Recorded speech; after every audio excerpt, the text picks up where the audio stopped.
अलकारिया ये सिर्फ एक लफ्ज़ नहीं बल्कि एक ऐसी आहट है जो दिलों को दहला देता है।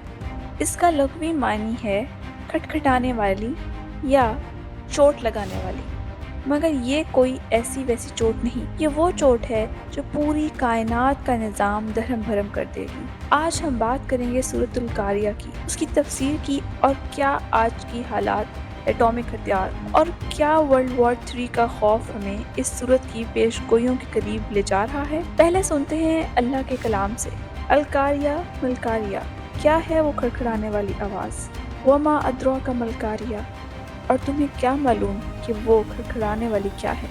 यौमा यकून अन्नासु कल वराशिल मबसूस, जिस दिन लोग बिखरे हुए परवानों की तरह हो जाएंगे और फिर धुनी हुई ऊन की तरह।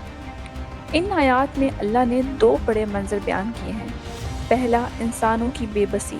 लोग ऐसे होंगे जैसे रोशनी पर गिरने वाले परवाने जो घबराहट में इधर उधर भटक रहे होंगे। दूसरा, पहाड़ों का रुई की तरह उड़ना। जरा सोचिए, जो पहाड़ आज जमीन के मेख हैं वो हवा में तिनके की तरह उड़ रहे होंगे। ये सूरत मक्की है, उस वक्त नाजिल हुई जब कुरैश मक्का क़यामत का मजाक उड़ाते थे। वो पूछते थे कि ये इतनी बड़ी ज़मीन कैसे ख़त्म होगी। अल्लाह ने इस सूरत के ज़रिए उन्हें बताया कि जब वो चोट लगेगी तो तुम्हारी ताकत और ये पहाड़ सब रेज़ा रेज़ा हो जाएंगे। इसका मकसद इंसान को उसकी औकात याद दिलाना और उस दिन की तैयारी का एहसास दिलाना था जहाँ सिर्फ अमल काम आएंगे। अब आते हैं आज के दौर की तरफ। बहुत से लोग पूछते हैं कि क्या सूरतुल कारिया में किसी अजीम जंग या वर्ल्ड वॉर 3 का इशारा है। देखिए, कुरान एक हिदायत की किताब है, मगर इसकी तस्वीरात, इमेजिनेशंस आज की एटॉमिक दौर से मिलती जुलती हैं। न्यूक्लियर एक्सप्लोजन के बाद जो शॉक वेव पैदा होता है वो इंसानों को तिनके की तरह उड़ा देती है, ठीक वैसे ही जैसे बराशिल मबसूस बिखरे हुए परवाने। आज के मॉडर्न वेपन्स और बंकर बस्टर बॉम्ब्स पहाड़ों को अंदर से चीरने की सलाहियत रखते हैं। वर्ल्ड वॉर 3 की सूरत में अगर एटॉमिक हथियार चले तो धुआं, राख और धूल पूरी फ़ज़ा को ऐसे भर देगी जैसे धुनी हुई ऊन उड़ रही हो।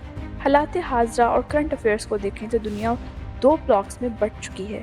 इसराइल, फ़लस्तीन, रशिया, यूक्रेन और मिडल ईस्ट के हालात बता रहे हैं कि इंसान अपनी तबाही के दहाने पर खड़ा है। अलकारिया हमें वार्न करती है कि जब निज़ाम टूटेगा तुम्हारी टेक्नोलॉजी और गुरूर काम नहीं आएगी। सूरह के आखिरी हिस्से में अल्लाह फरमाता है, तो जिसकी नेकियां पलड़े भारी होंगे वो दिल बेहतर ज़िंदगी में होंगे, लेकिन जिसका पलड़ा हल्का होगा उसका ठिकाना हाविया है। और तुम्हें क्या मालूम वो क्या है। वो एक दहकती हुई आग है। चाहे वो क़यामत सुगरा हो यानी वर्ल्ड वॉर या फिर क़यामत कुबरा द फाइनल डे, दोनों सूरतों में बचाव सिर्फ अल्लाह की पनाह में है। अलकारिया का सबक ये है कि अपने अमलों का वज़न बढ़ाएं। दुनिया की जंगें आती जाती रहेंगी, मगर असली कामयाबी उस दिन की है जब मीज़ान लगेगा।